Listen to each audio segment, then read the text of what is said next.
bahwa momen Lebaran 2025 atau di tahun ini nampaknya tidak menjadi lebaran yang membahagiakan bagi sektor retail karena targetnya tidak tercapai. Anda bisa lebih detail dan juga lebih jelas sebetulnya apa yang menjadi penghambat target-target sektor retail dalam negeri kita, Pak Budi. Silakan. Ya, kalau bicara sektor retail kan ada brand global, ada brand lokal, ada F&B, dan ada personal care dan lain-lain. Jadi kalau dalam lebaran itu kami sektor retail offline ini merupakan momentum paling besar ya untuk mencari omset. Memang kami selalu menyiapkan stok biasanya. Nah, dalam 2 tahun ini kami kan menghadapi masalah dengan untuk brand-brand global terutama itu untuk menyiapkan stoknya. Sedangkan kalangan menengah atas itu mempunyai daya beli yang cukup kuat. Kalau enggak mereka akan pergi ke luar negeri.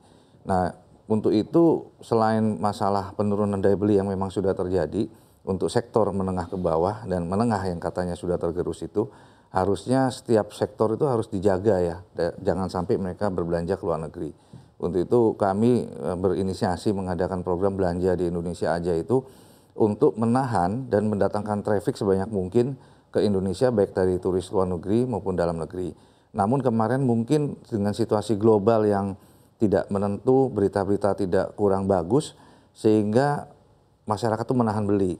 Hanya di 2 minggu menjelang Lebaran tuh baru terjadi kenaikan, itu pun karena ada THR.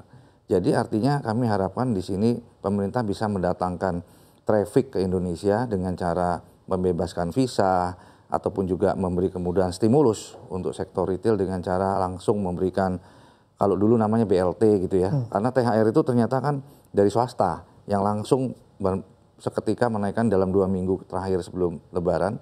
Nah, kami harapkan ini bisa untuk masa setelah Lebaran ini, yang lebih penting bagaimana bekerjasama dengan pemerintah mengupayakan suatu event dengan tadi yang disampaikan, memberikan stimulus yang cepat dalam jangka waktu singkat, seketika terasa di sektor bawah sehingga daya beli bisa diangkat kembali di tengah berita-berita yang kurang baik di global ini sehingga orang menahan beli itu.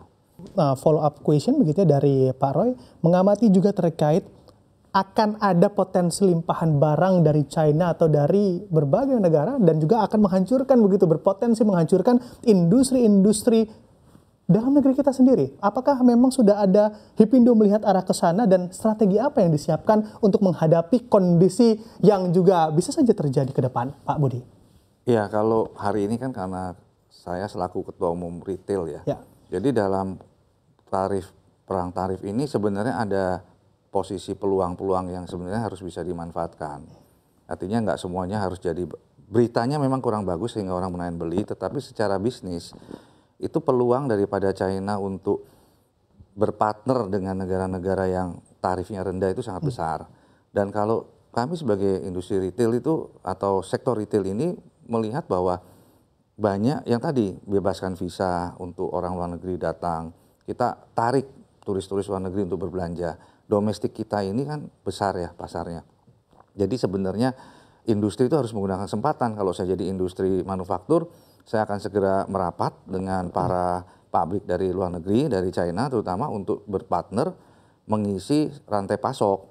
Jadi kami ini kan butuh barang. Nah, setelah itu akan menimbulkan daya beli. Kalau udah banyak investasi masuk di Indonesia, Pak buka pabrik, kawasan industri penuh, turis juga datang. Ini yang kita harapkan. Yang dimaksud traffic itu sebenarnya bukan hanya berbelanja B2C, tapi traffic B2B ya. Bagaimana mereka juga melihat peluang untuk investasi di sini tadi, itu akan mendatangkan efek domino yang tadi 52% sektor konsumsi kita gedein market kita besarin terus dengan barang-barang yang dibeli di Indonesia, diproduksi di Indonesia, beli buatan Indonesia, walaupun investornya dari luar negeri nggak apa. Nah, retail akan menjual.